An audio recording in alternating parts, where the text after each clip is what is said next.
Hello everyone, welcome to SU math lectures. तो आज हम करेंगे एक्सरसाइज 1.3 क्वेश्चन नंबर 6।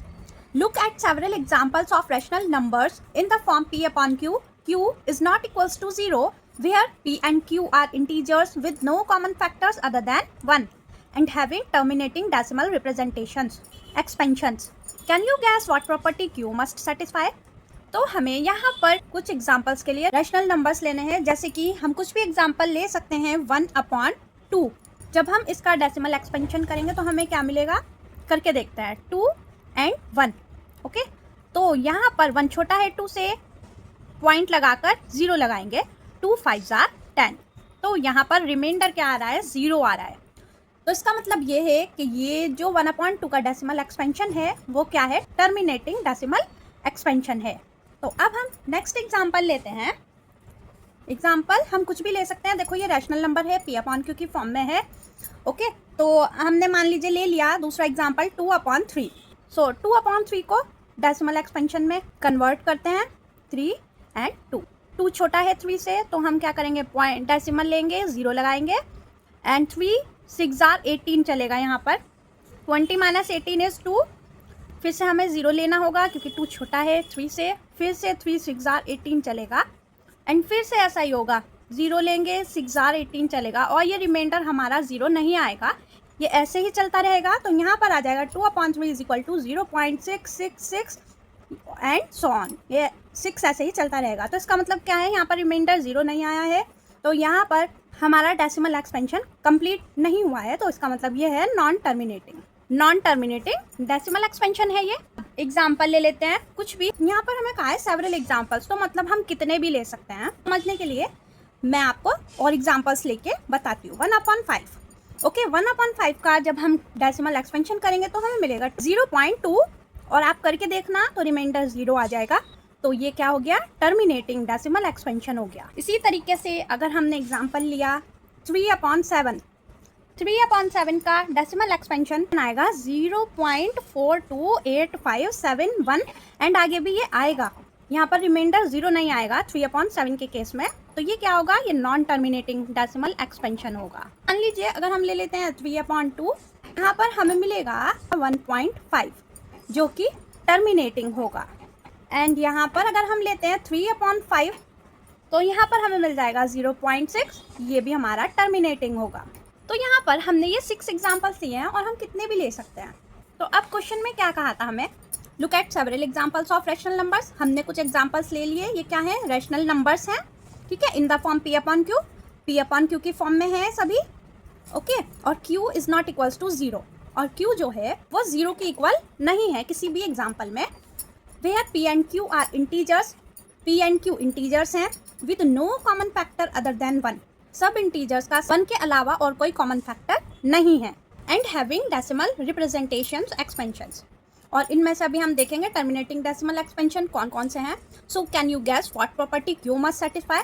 तो आप गैस कर सकते हैं कि यहाँ पर क्या प्रॉपर्टी लग रही है, तो जिन केसेस में हमारा डेसिमल एक्सपेंशन टर्मिनेटिंग आ रहा है। तो अब हम देखते हैं 1/2 टर्मिनेटिंग आ रहा है, 1/5 टर्मिनेटिंग आ रहा है, 3/2 टर्मिनेटिंग आ रहा है, 3/5 टर्मिनेटिंग आ रहा है।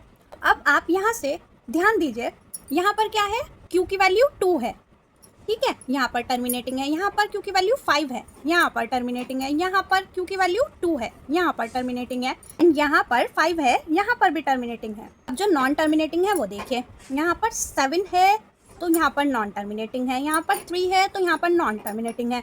इसका मतलब ये है कि अगर हमारे जो Q हैं वो 2 और 5 हैं, उस केस में हमारे जो डेसिमल एक्सपेंशन है वो क्या होंगे, टर्मिनेटिंग होंगे।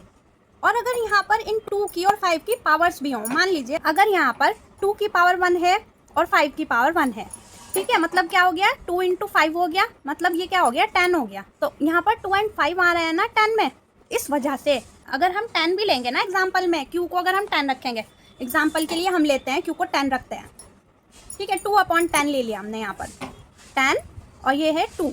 ओके, तो यहाँ पर क्या हो रहा है, देखिए डेसिमल लगाइए, 0 लगाइए क्योंकि 2 छोटा है 10 से, ठीक है, एंड यहाँ पर आ जाएगा 10 2 are 20, और जो हमारा रिमाइंडर आया वो 0 आया, यहाँ पे हमें मिल गया 0.2। तो अब ये क्या हुआ, टर्मिनेटिंग हुआ ना। अब यहाँ पर देख सकते हैं आप यहाँ पर 5 भी आ रहा है एंड 2 भी आ रहा है, 5 2 जार 10 होता है, इसलिए ये क्या है, टर्मिनेटिंग है। तो यहाँ से हमें पता चलता है कि, और यहाँ पर अगर मैं यहाँ पर 5 की पावर 2 कर दूँ ना, यहाँ पर 5 की पावर 1 है, यहाँ पर 5 की पावर 1 है, अगर मैं यहाँ पर 2 कर देती हूँ ना, मतलब 3/25, तो आप इसको भी सॉल्व करके देख सकते हैं। जो हमारा रिमाइंडर आएगा वो 0 आएगा और कंडीशन टर्मिनेटिंग होगी। इसी तरीके से 2 की भी कुछ भी पावर हो सकती है। मान लीजिए 2 की पावर यहाँ पर 3 रख लीजिए, यहाँ पर 2 की पावर 1 है, आप 3 रख के देख लीजिए, यहाँ पर 2 की पावर 3 देख लीजिए रख के, मतलब 8 हो जाएगा। सो 8 रख के देख लीजिए। अब आप इसको डिवाइड करके देख लीजिए, जो आपका आंसर आएगा, जो आपका डेसिमल एक्सपेंशन आएगा वो टर्मिनेटिंग आएगा। ठीक है, तो मतलब यहाँ पर ये प्रॉपर्टी लग रही है। हम यहाँ पर लास्ट में ये स्टेटमेंट लिख देंगे, we can observe that terminating decimal expansion may be obtained in the situation where prime factorization of denominator of given fraction has power of 2 or only 5 or both, मतलब 2 की पावर a इंटू 5 की power b। ये हमारी property use होगी यहाँ पर जब हमारा जो डेसिमल एक्सपेंशन है वो क्या है, टर्मिनेटिंग है, या तो 2 की पावर हो या फिर 5 की पावर हो या फिर दोनों की पावर हो। ओके, साथ में प्राइम फैक्टराइजेशन भी हो, मतलब 1 के अलावा और कोई कॉमन फैक्टर ना हो। P एंड Q में 1 के अलावा और कोई कॉमन फैक्टर ना हो, और Q की वैल्यू जो है वो या तो 2 की पावर हो या फिर 5 की पावर हो या फिर इन दोनों की पावर्स हों। जैसे कि मैंने 10 एग्जाम्पल लिया था, 2 की पावर भी 1 थी, 5 की पावर भी 1 थी, तो इस केस में जो डेसिमल एक्सपेंशन आएगा वो टर्मिनेटिंग आएगा, और सब केसेस में हमारा जो डेसिमल एक्सपेंशन होगा वो नॉन टर्मिनेटिंग होगा। तो मुझे लगता है आप लोगों को अच्छे से क्लियर हुआ होगा। अगर मेरी वीडियो आपके लिए हेल्पफुल है तो आप मुझे सब्सक्राइब कीजिए। Thank you so much, bye.